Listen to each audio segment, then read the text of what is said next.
So, hi everybody, thank you for having me. My name is Dedi Meiri. I'm a professor at the Technion, which is the Technology Institute of Israel.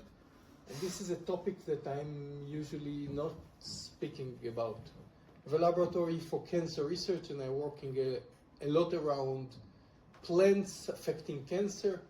Cannabis is one of the major plants that we're working in my lab, not the only one.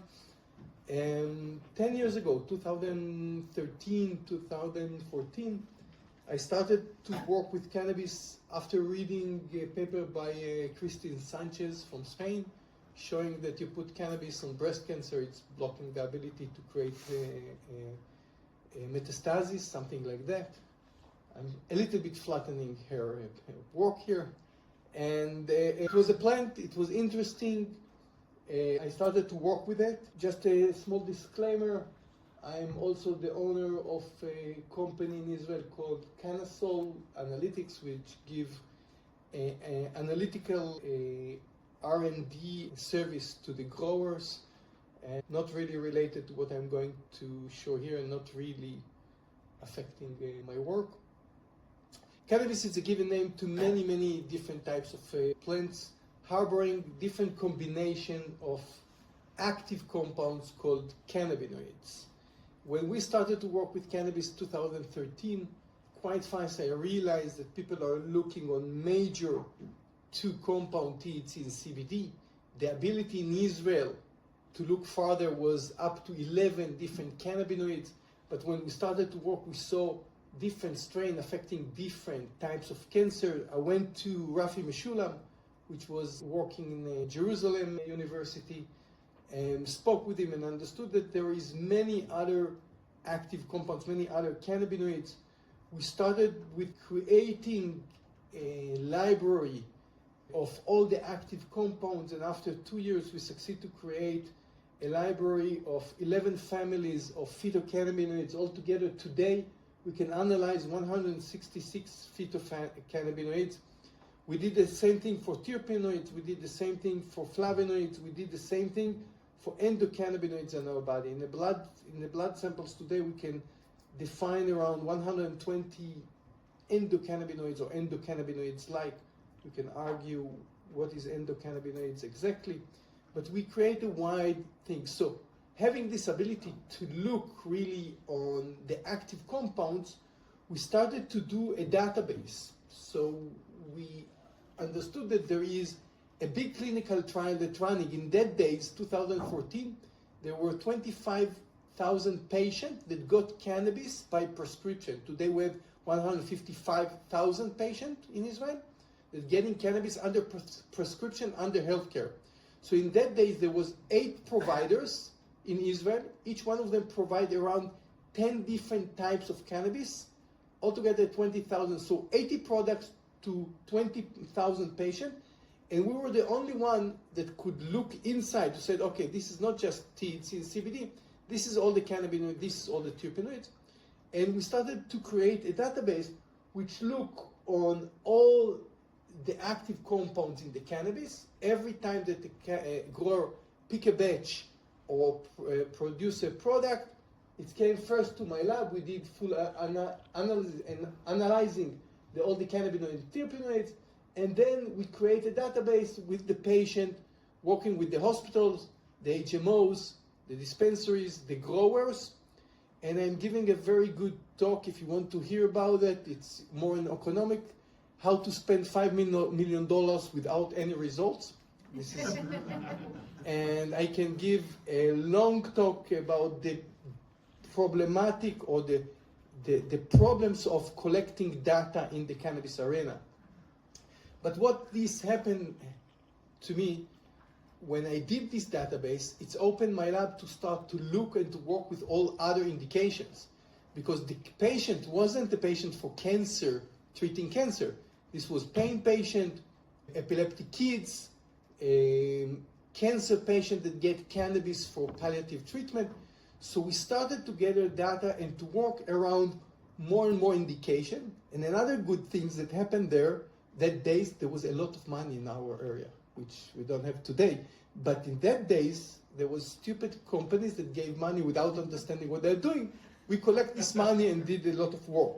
So one of the things that we saw from the beginning, the first indication that was clear that cannabis is really working was epilepsy. It's very easy to see a 5-year-old child that have seizures taking CBD extract and become a seizure-free. It's something that you don't argue with that. Also, there was more evidence about that. We started to work with Professor Uri Kremer from Ichilov Hospital. We collected a lot of data, published an article about the treatment of cannabis. Quite after that, GW came with Epidiolex, a real clinical trial that's showing that CBD, it's actually the active molecules that reduce seizures. Epidiolex is, and Ethan can correct me here, around 98% cannabidiol, which is CBD, which is kind of pure CBD extract. So in epilepsy, at least we know what is the molecules and kind of the mechanism. Other indication, we're not really sure about that. But in the database that we collected, there was 8 different strains that been given to the kids, which have high CBD, low THC ratio of 20:1. And the physician, Uri Kremer, start always with 5 milligram per kilogram child and raise it up to 20 milligram per kilogram. There is a routine. And we saw a big difference between the strains that been given to the kids, even though we looked on the CBD and the amount of the CBD was different. We created a mice model to test that, and you can see that in the mice model, you have the same effect. Different strain affect differently the reduce of seizures. Here we see the latency, but it doesn't matter. It's reduced. There is different effect by different strains of CBD, even though the amount of CBD is the same. Even if we looked on the activity in the brain, you see there are strains with CBD, the same amount of CBD, they not reduce the activity of the neuron as the other strains. And if you look deeper, you can see that pure CBD is not working as good as the best strains that work even better than CBD. And just to come back to what I said, we started to see that in patients. We first see that with the kids, and then we create the mice model to prove that. So you can see that pure CBD is not working as good as strain 4 and strain 2. You can see that strain 4 always working the best strain in Israel. From all of what I saw, strain 4 is always working 20-30% better, also with the kids. So the same amount of CBD, the same amount of THC in all of the strains, in all of the treatment, but we have one strain that's working always a little bit better. Even if we compare it to Epidiolex, it's working better. This is a graph that I don't like to show usually. I don't want to fight with GW, so this is something that I'm showing just with not record and not taking pictures. So for sure, we have a strain in Israel with the same amount of CBD, the same amount of THC, that's working 20-30% better. I have around 5 students that spent their career on that, then didn't succeed. So when you look on strain number 4 versus a strain number 2, which have 30% less effectivity on reducing seizures, you see that actually all the cannabinoids are very, very similar. There was just one cannabinoid, the CBDV, that was different. And I have a master student that spent 2 years of his career to try to add CBDV to this strain, to change it. And our conclusion in the end that CBDV is a little bit affecting, but it's not the real thing. So still, after 5 years that we break down all the cannabinoids, terpenoid, and flavonoid, we didn't succeed to understand why this strain is working 20% better than the others. Until one student in my lab, very, very talented one, go back and see what else we have in the cannabis flowers. So we have cannabinoids, flavonoids, and terpenoids, but one of the things that are highly expressed is also pigments. So she started to look on the pigments. The first thing that she saw, that the color of the extract is different between the strain that worked very good and the other strains. So she started to understand that when you're doing extraction, you're actually changing the pigment, and more of that, we usually throw out the chlorophyll, we're excluding the chlorophyll in extract to improve the taste of the extract. So I was surprised to learn, even though I have a PhD in plant biology, that there are more than 100 different chlorophyll, just chlorophyll derivatives in cannabis plants. And when you look on these molecules, on these pigments, they have amphiphilic structure. Again, we have a diverse, audience here. So just to explain, cannabinoids are very lipophilic molecules. They are hydrophobic. Their bioavailability is low because they are not interacting with water. We have three types of molecules. We have hydrophobic molecules, don't like water. We have hydrophilic molecules that are with a polarity or electricity, how you say the polarity and charge, okay? That will interact with the water. And we have amphipathic molecules which have polar head and lipophilic tail, like hydrophobic tail and hydrophilic head.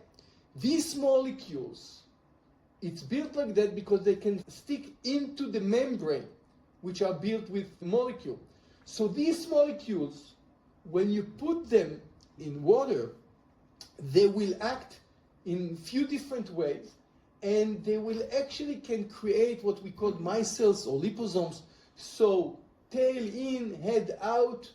So what the structures that don't like water will be in, the structures that like water will be out. And this is how we're doing drug delivery. If we have lipophilic molecules, we can lock it in kind of micelles or liposomes inside, and this will take it from one place to another. So my student hypothesis was that maybe this molecule doing drug delivery within. In the extract, we have molecules that actually improve the bioavailability of CBD. So first she looked and she saw, if you don't do anything, you just take the extract and dry it, you see that the extract strain number 4 have better dissolution in water than extract number 2, and she did a lot of experiment with microscopes and others. I won't show that. And again, if you're doing a really dissolution experiment, you see, just a moment, okay, you see that strain number 2 have lower dissolution in water than strain number 4. So what we needed to do now is to go back and to do what we did with cannabinoids, terpenoids, flavonoids. First of all, to create a library of all these pigments in cannabis, to know how to identify them. And this is a paper that we submitted last week. We created a big library of all these pigments. When we know to analyze them, we started to look inside and we quantified the difference between strain number 2 to strain number 4, the one that worked better than the other, and we saw big difference in the pigment. We succeeded to create kind of fraction, the way we're doing usually. We cut it to pieces, and we saw one fraction that working better than the other, that actually creating the CBD to dissolve in water. We succeed to analyze one molecule, one pigment that doing this effect. So what we're doing, we're taking the extract that's not working so well, we're adding fraction number 3 from the other extract, or we're taking the one molecule, the one unique derivative, and adding to this strain, and we're actually getting the same effect. So now, this is the strain that's not dissolving very well. This is the strain that's dissolving well, the good one, and this is the strain, that we're adding the fraction from here, and this is the strain that we're adding a synthetic purified pigment that bring the CBD to dissolve in water as good as in this strain. So I'm skipping all of this because I don't have much time, and I want to show that when we did the pharmacology work looking on CBD in the blood of rats, and also the metabolites, because CBD will change in our intestine, and there are few major metabolites of the CBD. When we're testing all of that, we see that first of all, in the pharmacologic work, the bioavailability of CBD in the strain that's working better is way higher than the bioavailability of the strain that's not working so good. But when you're taking just this pure pigment and adding to this, you're getting the bioavailability the same as the one that works best. These are all the tests that we did. It's the same thing for the metabolites, the same result. And if you test now with the mice, with the seizures, you see that you're getting now, this is the control, this is strain number 2, this is strain number 4, and now strain number 2, with adding this pigment, have the same results. The same with the metabolites. So the conclusion that we have molecules in the extract from a derivative of a chlorophyll that actually creating drug delivery for the CBD and improve its bioavailability. And the conclusion from that we don't know anything yet. So we're looking on THC and CBD, and we're saying, okay, 5 milligrams of CBD in the extract, but there is extract that's working better than the others, and we think it's the terpenes, we think it's the cannabinoids, we think maybe it's the flavonoids. Again, 5 students spent 5 years trying to define which cannabinoids, and in the end, it's a chlorophyll. It's a derivative of the chlorophyll. And this is the complexity of using extract versus using pure molecules. For one hand, it's working better than the pure. From the other hand, it's complex. It's sometimes the complex is the places that we are not even imagining. So, going to the next section of my talk, when we did a database on kids, we saw that there are kids that getting cannabis to reduce seizures, but these kids are autistic kids. I'm talking about 2015, something like that. And we saw big improvement with the autistic kids, not just on the seizures, but also adverse effect related to autism. And there was a few mothers that started to push that in Israel, mainly mothers of autistic kids that got cannabis to reduce the seizures, but it didn't reduce the seizures, didn't help for the seizures, but they didn't want the physician to stop give the cannabis. It's all high CBD, low THC, the same strains for the epilepsy, but there was more and more evidence that the cannabis affecting the side effect or adverse effect of autism. So when we're talking about autism, we are mainly looking on anxiety disorder, mood disorder, sleep disorders, and the seizures. So this is what we look on. Common medication for these kids was antipsychotic, melatonin, serotonergic medications, and others. Just to be clear, I'm not a physician and I don't know much about pediatric treatment with kids. I worked a lot and follow up this work, but it's not my major knowledge and common knowledge. So there was start of pressure in Israel to start to give to autistic kids, and actually the Ministry of Health called a kind of a committee. I was in this committee, and he said, if it's helping for these kids, we need to give them. If it's not helping, they shouldn't get it. But I know, I want to know. And in order to know, I want you to do real clinical trial to prove that or not proving that. And he said 2 rules. I don't want to see a kid stoned, and I don't want to see a kid smoke.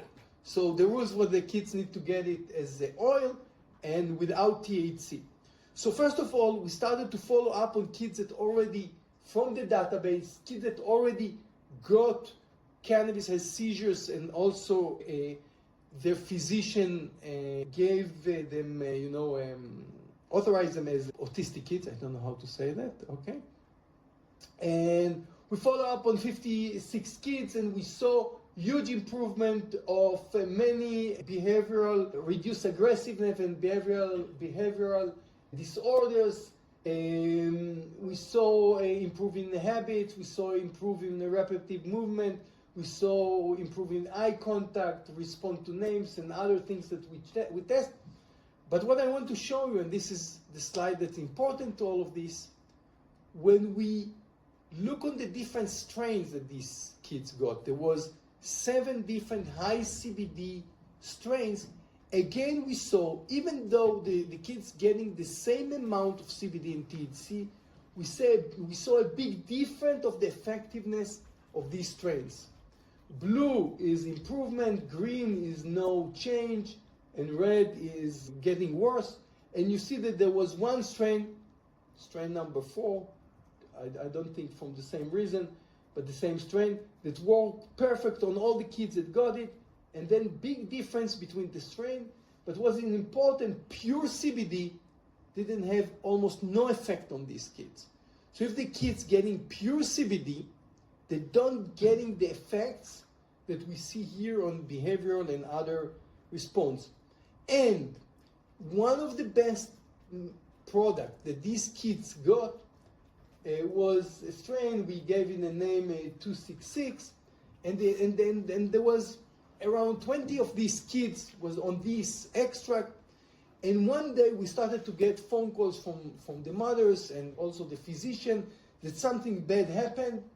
And we called the producer, which is a good friend of mine, and said, look, we're getting phone calls from the mothers of the kids that they become very aggressive, the kids again, something is wrong with the extract. He said to me, Daddy, no, it's the same thing, 20-1 CBD to THC, we didn't change anything. So we took samples from these kids, and you see here the cannabinoids. When it's black, the meaning it's highly expressed. When it's white, the meaning that it's not expressed. It's called the heat map. And you see the strain that usually the kids got. And what we looked on the samples, we see really totally different patterns of phytocannabinoids. So the grower changed the strain, the extract, but for him, he didn't think that he changed much because it's the same amount of CBD and THC. But we saw a huge change in the behavior of these kids, which was clear to us that it's not just the ratio of CBD and THC, it's other compounds there that was there.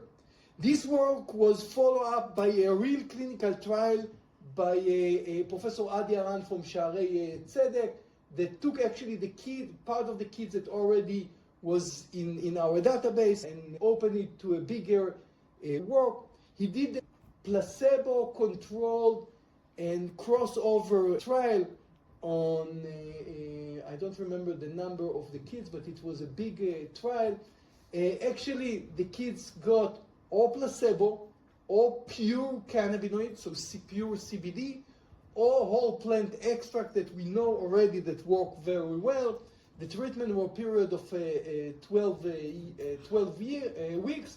After 4 weeks washout, and then crossover, which was blinded to it wasn't double blinded, it was blinded just to the families, and the kids didn't anyway know what they are getting.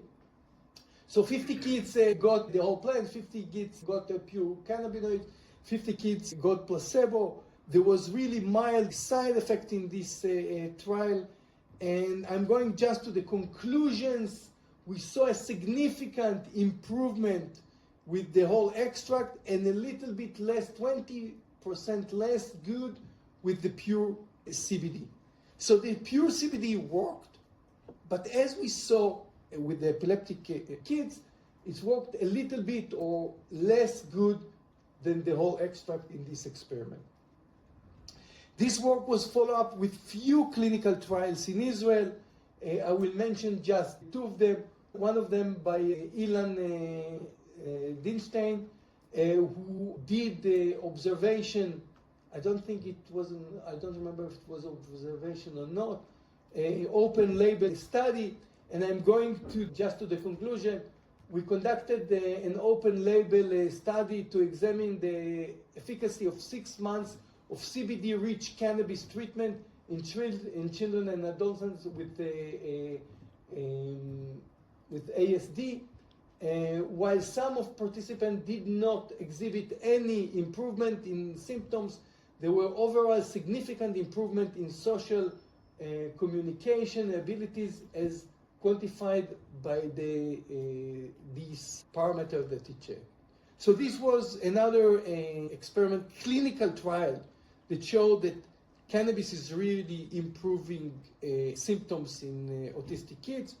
And this work followed up by a huge work that now just starting to publish. They already published 2 papers, third paper is under review, and they will publish 4th paper from this work.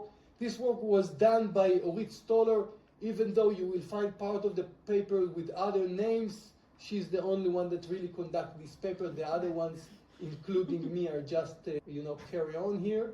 She did all the work. And what's unique about this work, that she did a very, very, very comprehensive work. She tested the safety of the product. She tested dosing. She tested interaction with other drugs. This paper was, she tested before 3 months and 6 months. The treatment was one product, CBD to THC 20:1, but this product wasn't real a whole plant extract and wasn't real pure cannabinoids. It was an extract, but clean. It was cleared by many parameters, was added with CBD, THC, and specific terpenoids. And again, bi-weekly telephone with a lot of parameters, a lot of questionnaires, many questionnaires, a blood test that examine many parameters. And one of the important results here, or things that she tested, is the dosing. The initial was 1 drop, then adjustment up to 10 milligram, which was the maximum, 10 milligram of CBD, which was the maximum here.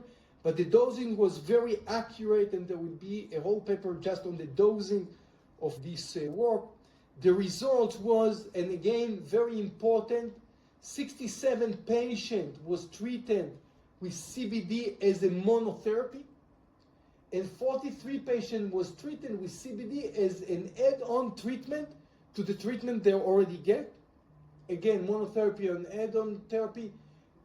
Again, and something that I want to show, the main compliance for which patient getting the cannabis here. So anxiety, restlessness, anxiety, sleep difficulties, and so on. And the conclusions of this work, that cannabis is a promising treatment for managing ASD symptoms. It has a potential to replace or combine with other medication. Larger studies for efficacy should happen. And very important, the key takeaway from this work, first of all, the safety was a major work and a major focus here, that cannabis is extremely safe for these kids. Second, the dosing is surprisingly a little bit lower doses is needed with antipsychotics treatment. So they actually think that lower dose is preferred if these kids are taking antipsychotics drugs. And the third thing, which is very surprising, at least for me, sleep is unresolved issue. And why it's very surprising? When I did a database, I saw that the major effect on patient is sleep. Pain patient, autistic kids, cancer patient that get chemotherapy, PTSD patient. All of them getting patient for their indication. But if you're going to do it deeper and look what is really the main outcome that they are getting from the cannabis, they are saying, I'm sleeping better. So the first work that we did on autistic kids, which wasn't a clinical trial, was kind of observational. The main thing that I saw that from 8 times waking up at night, average of 8 times waking up at night, it reduced to 2.2. And I thought that this is a major effect. When I'm looking on pain patient, we did 5 clinical trials on pain patient. We had a huge clinical trial on 3,800 pain patient. And when you're looking deeper, you see that the reduction on pain is very minor. So you ask why they're saying that it's a success, why they keep taking the cannabis, and you see that sleep, it's a major effect. They're saying, I'm sleeping better, so now everything looks better. Like sleep is a major. And I believe that one of the major effects of the kids, the autistic kids, is they are starting to sleep a whole night. So the family are more relaxed, the kids are more relaxed, they have more time, they have less anxiety, more communication.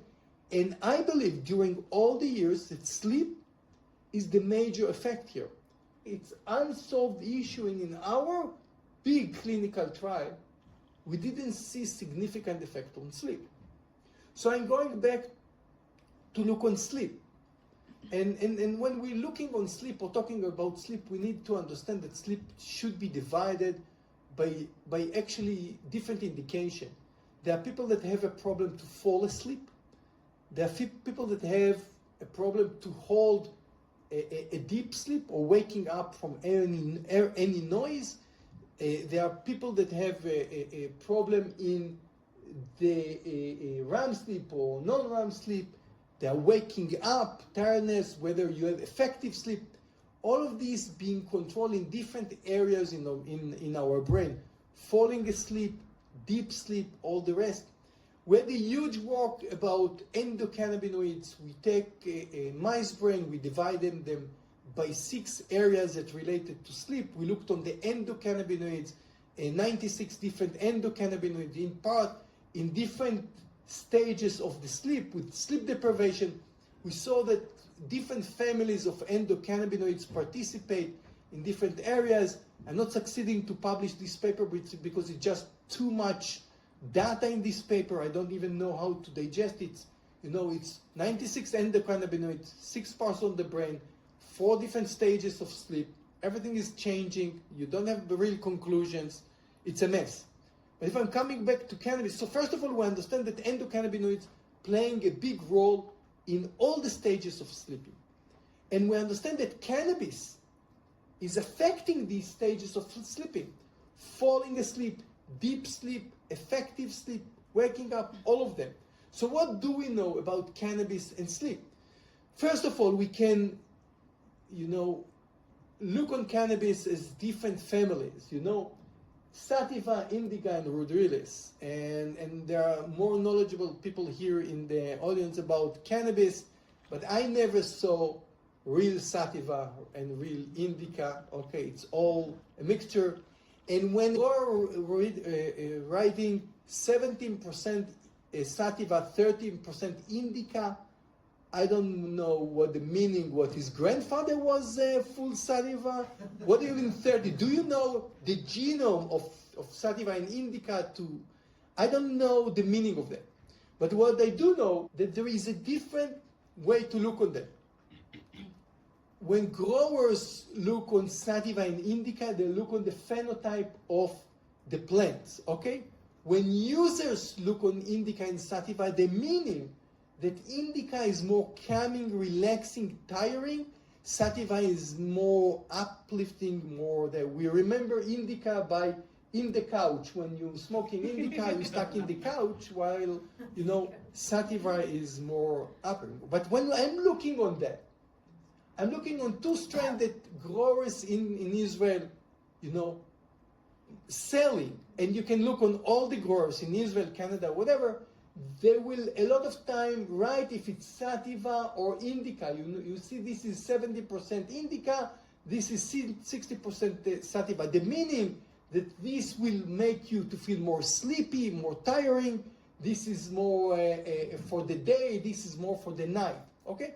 But if you look at the amount of THC and CBD, it's the same amount of THC and CBD.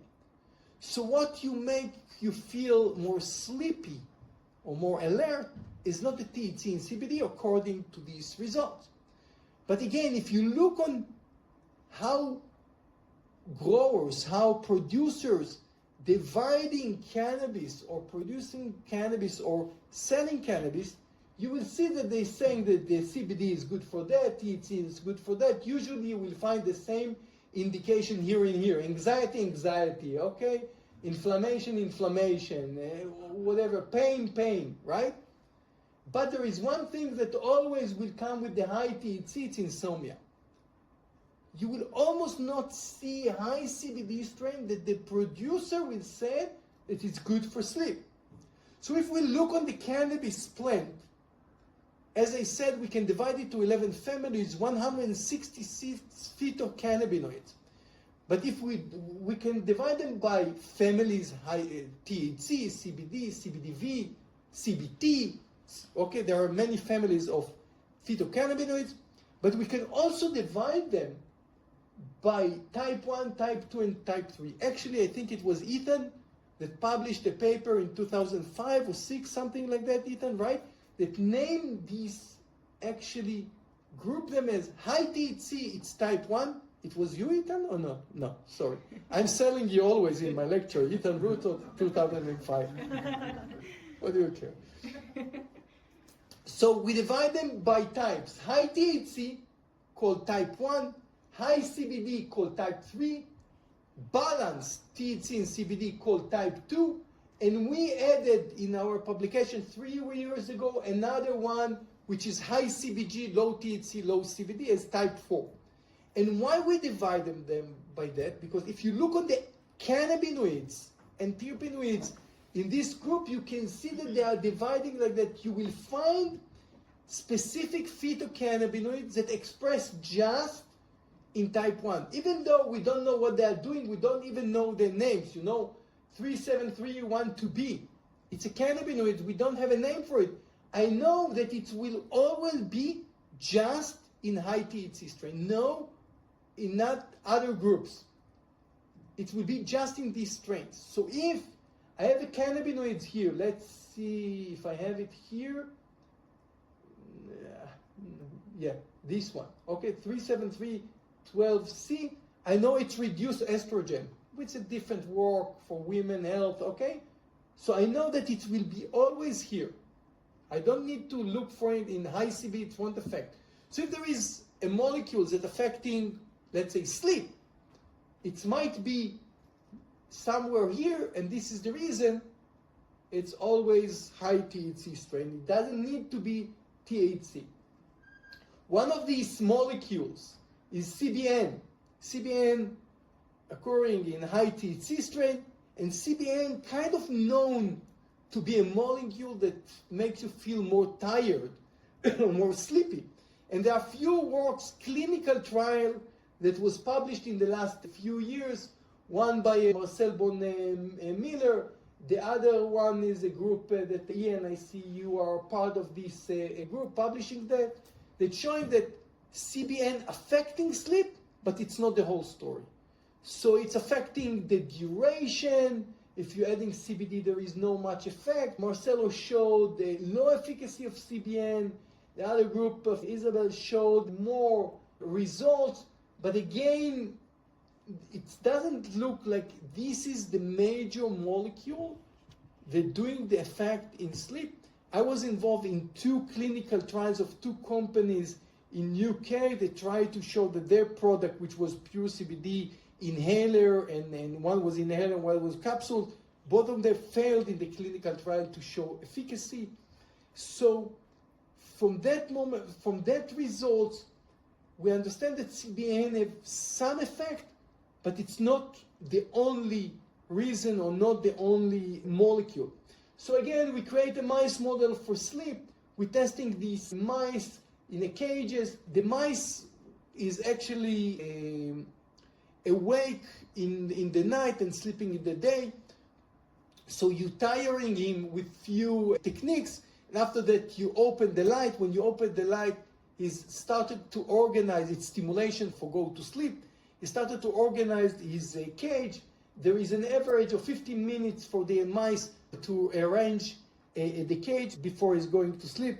A nice thing to know that there is a big difference between male and female. A female will organize the cage around 15 minutes, a male around 9 minutes.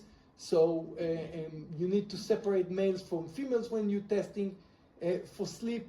But then you can test how much time takes the mice to go to sleep, what the duration of the sleep, how many times he's waking up during the night, and if you want to measure more parameters of RAM, non-RAM, you need to do EEG to these mice. So what we did, we go back to our database of 25,000 patients. We choose the strain that was the best one, got the best scoring from patient for sleep. We choose them, we started to screen them. We choose one strain that improves sleep for how much time to go to the mice to go to sleep and the duration of sleep. We test EEG. I won't go into that because I don't have time.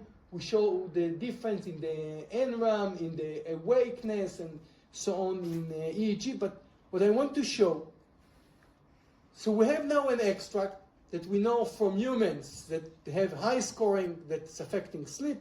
We have good results from the mice model, EEG, and falling asleep. But now the same question, these are all the active molecules, all the cannabinoids in this extract, more than 90 different phytocannabinoids. Do we need one of them, CBN for example? Is it a combination of molecule? Do we have a rare cannabinoids that doing this effect and that's it?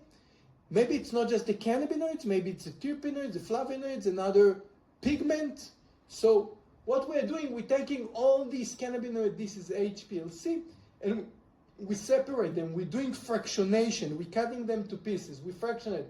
We cut them, all these cannabinoids in the first tube, THC alone in the third tube, and these cannabinoids in the third tube. We're coming back to the mice, and we were very happy to see that this part is the part that affecting the two parameters of sleep that we tested, falling asleep and holding and duration of the sleep.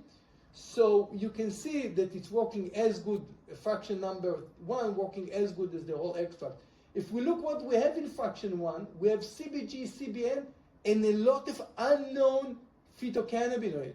So what we did, we said, okay, let's cut out the CBG and the CBN and stay just with the unknown cannabinoids. We were very happy to see that it's work even better than the whole extract. So there is unknown cannabinoid that doing this effect. We work deeper and deeper and deeper until we succeed to isolate 2 phytocannabinoids that if you're using the 2 of them alone, you get the same activity as the whole extract. We call them GTS1 and GTS2, go to sleep 1 and go to sleep 2. Or good to sleep, we have a different name for different pharma companies. So when I took these 2 ones, synthetic, I know the structure, I sent them to NMR. When I did synthetic version of these 2, it's not working for me, which is very frustrating. So if I isolate them 99% from the plant and putting them together, I'm getting this effect. If I'm making a synthetic version of them, according to the NMR and all of what I did, I'm not getting the same effect. So now, my conclusion that my chemists are wrong on the structure, but that's my conclusion, or there is something there that I still don't understand, okay? But what I want to reach with the 7 minutes that left, that from that point, we need to understand that we have few routes to go and treat patient better. One is to make synthetic version or isolate and go classic pharma route, right? Go to safety and then PREN, the IND, safety, phase 1, phase 2, phase 3, And if we have, maybe we will have a new drug for sleep that's working through the endocannabinoid system, which is very different from the sleep drug that we have today, which is very promising. Second, we have an extract that's been examined, and we did a clinical trial, and I will show in a moment, that show that this extract is beneficial for sleep on other extract, which you can keep and monitor the molecule, whatever, make a product that will be always the same product, and you know from clinical trial that it's working better than other strains on patient. But another product that we can do is something in between. And this is something that I started to push forward because I believe it can be beneficial mainly for kids and elderly people. If we're taking this whole extract and we're cutting in here, and we have the equipment to do that, we cut it in all here, we're taking this part, what I call, fraction number 1. This is a still oil, still medical cannabis on the regulation. It will be still medical cannabis oil. It will have the smell of the oil, the taste of the oil, but it will be just a fraction of that. It won't have the THC, CBN, and other molecules. You will reduce a lot of the side effects and the psychoactivity of the THC, but you will get the beneficial of still few molecules that working together, and a botanical kind of a product, botanical compound, still on the regulation of medical cannabis, but without a lot of side effect, mainly the psychoactive that we're looking for. So this is an example of a product that we can create. This is something in between. It's not classical pharma isolated synthetic molecule, but it's an accurate piece of product that we can create that will be always the same thing. The patient will get always the same product. We can quantify the cannabinoids here, we can look on that, and it won't be psychoactive. And there are many, many, many patients, mainly elderly and kids, that we don't want the psychoactive effect.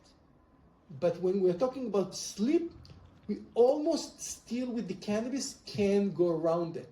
The high CBD strain is not as effective as the high THC strain. And we see that in other indication that we want to look, whether we're looking on cancer, whether I showed or say just one word about reducing estrogen for estrogen plus breast cancer, but also for endometriosis and other diseases. I have just strain with high THC if I want to treat the patient. But if I will cut the THC out, I can get the beneficial of the cannabinoid terpenoids that are there without the THC. So what we did, just to finish that, we took it to clinical trial.